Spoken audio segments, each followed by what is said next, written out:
everyone. Thank you for coming to today's webinar entitled Active Learning for Large Classes. My name is Anita Parker, and I am one of the educational developers at the Center for Teaching and Learning. So my intention for the next 10 minutes is to emphasize the benefits of active or student-centered learning and to provide you with some concrete ideas of how you can implement some of these in physical and virtual classrooms, especially large classrooms. Active learning is a student-centered approach that encompasses anything other than students passively listening, watching, or reading. It's any situation where the instructor gives up the role of being the sage on the stage and becomes the guide on the side. And this quote here from John Dewey: "Give the pupils something to do, not something to learn. The doing is of such a nature to demand thinking, and then learning naturally results." Active learning, it's rooted in the theory of constructivism, the premise of which we create knowledge through meaningful experiences and then reflection on those experiences. Active learning activities are more authentic because they have students thinking, problem solving, and acting like they will in their future careers. And in the word cloud that I have here on the screen, it's just some examples of some active kinds of things that students can do: case studies, brainstorming, peer review, etc. These can occur in a physical classroom, but they can occur in a virtual classroom as well, using free web-based tools that can facilitate the same collaboration among students virtually, such as digital whiteboards or shared Google Docs. Active learning is a spectrum in terms of time and complexity. It can be as simple as a 5-minute lecture buster. I'll speak more about those, especially in a large class. Lecturing is still a valuable way to cover content in a university course, but we know that student attention drops about every 15 minutes or so, so it's a good idea to frequently weave in short, fun, engaging activities. On the other end of the spectrum, active learning can be complex and involved, such as a semester-long project or an experiential learning placement, or really it can be somewhere in between. Maybe it's 1 day, 3 classes, 1 week, etc. Active learning is not new or innovative. Even Aristotle knew that it was a good idea to learn by doing. Some reasons why instructors may choose a more passive or teacher-centered delivery mode over an active one may be due to a few reasons, such as workload. Active learning activities, the planning of them requires more workload than a passive lecture does. Efficient use of class time. When you run some kind of active learning activity in class, it does take more time to implement. And a third reason is student resistance. So why might students be resistant to active learning? Some reasons suggested in the literature for student resistance are related to the fact that more work is required of them. It's much easier to attend a passive lecture, to let the instructor do all the work at the front of the room, than it is to actively participate in class. Some students may have feelings of anxiety over having to perform in an uncomfortable environment. And maybe it's just students, like all people, we just don't like change.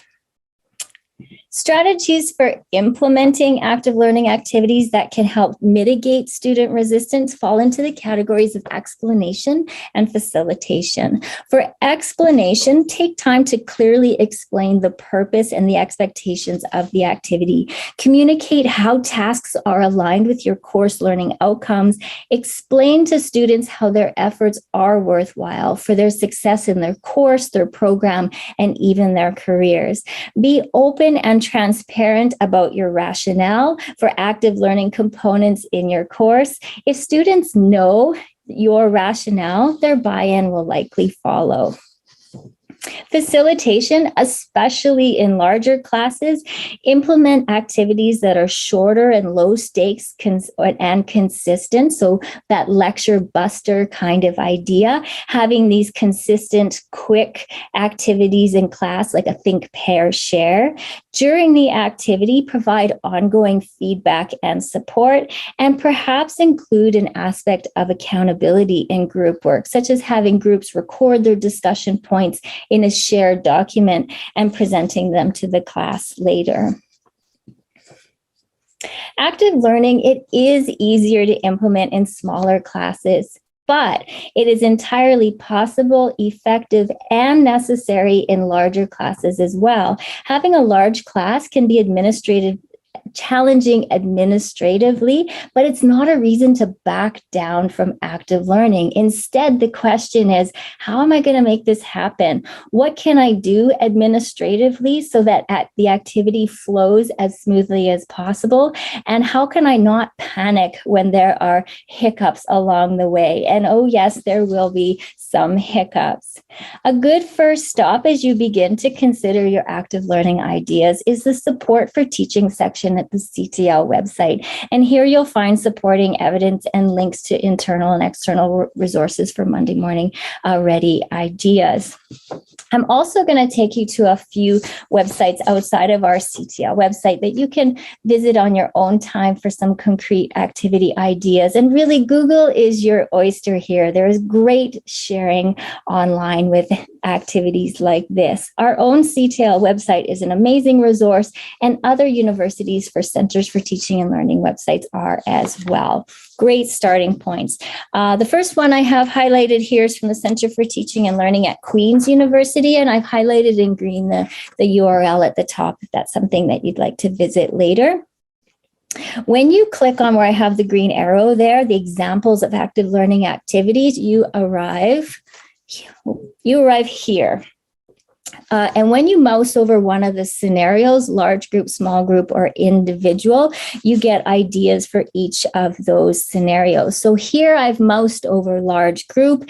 And what about dotmocracy, the fourth one on the list? You click on dotmocracy and it takes you to another page that gives you more details about that certain activity. Dotmocracy, it's a voting activity. It can involve large sheets of paper on the walls and students walking around carrying actual sticker dots and voting by putting their stickers in certain places, but it doesn't need to have paper or walls. This kind of activity can be done online as well, such as having a Jamboard where students can put their dots or stars or whatever shape you want in their shared space of their choice. In this particular idea from Queen's,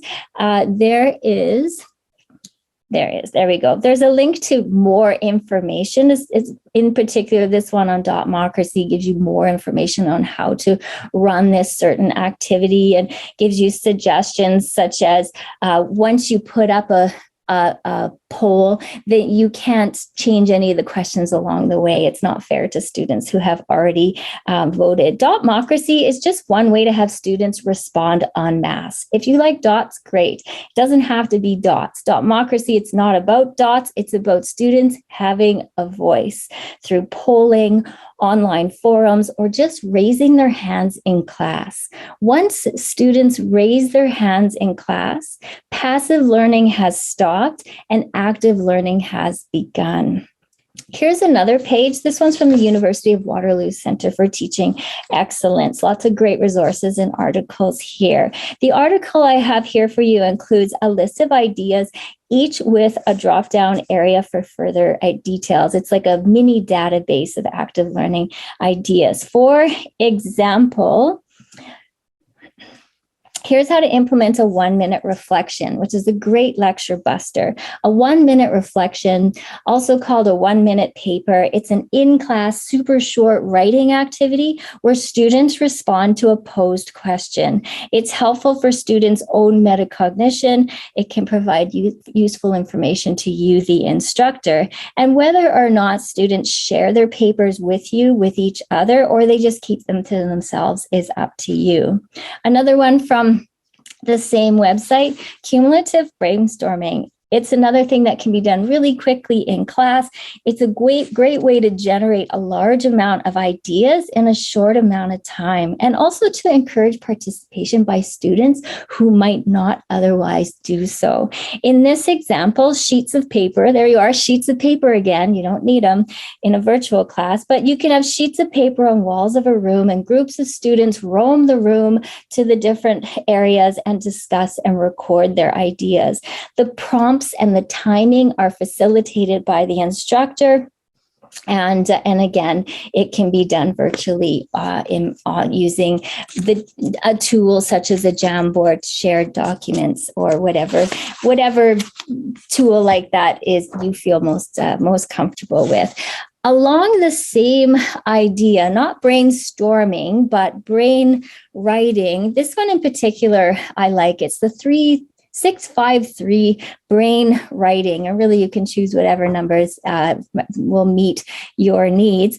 Don't try and read all of these instructions here, but I want to put them on the screen in case you want to pause the video later and read it in more detail, or have the title so that you can Google it more for yourself.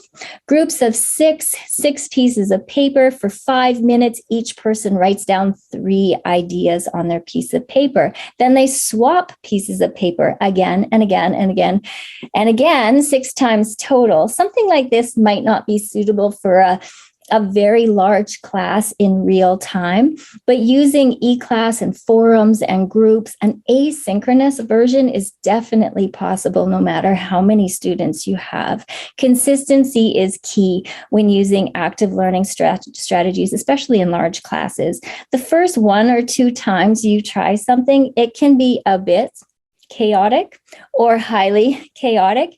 By attempt number 3 onward, everyone knows what they're doing and the activity will flow more smoothly, I promise. For example, in your large class, you might try something like brain writing every week or 2, and the chaos at the beginning is worth your while for the learning experience for your students. Here's one more resource for you. This one is a 13-page PDF from the Iowa State University with 226 active learning ideas organized into scenarios of large group, small group, individual, etc. I've put a bit.ly up on the screen there again so that you can type that into your browser after when you're looking at the video, and we can talk about it later in the Q&A. I can share it with you again. For example, example idea number 26 is word of the day. How simple and quick is that? Word of the day. Select an important term and highlight it through the class. Work it into as many concepts as possible. Challenge students to do the same in their interactivities, maybe in their 1-minute papers.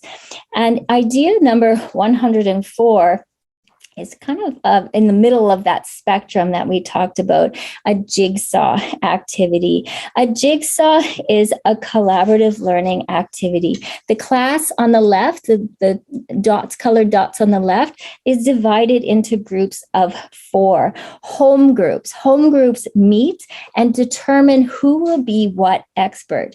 Then into the middle, everyone leaves their home groups and becomes part of an expert group.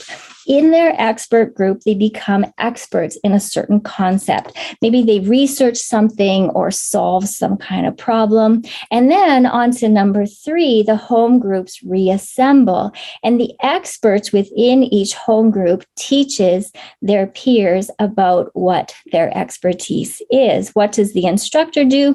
The instructor circulates the room or the Zoom breakout rooms and makes sure everyone is on task, understanding what's going on, keeps track of time, and debriefs at the end. Why do I like Jigsaw so much? Because of this quote: "To teach is to learn twice." Possibly, again, a jigsaw is too much for a large class, but the underlying concept that you have students teaching each other, students learning from each other, is the idea behind this activity, and that can be adapted for large classes. So to recap, active learning is when students are doing anything other than passively reading, writing, and listening.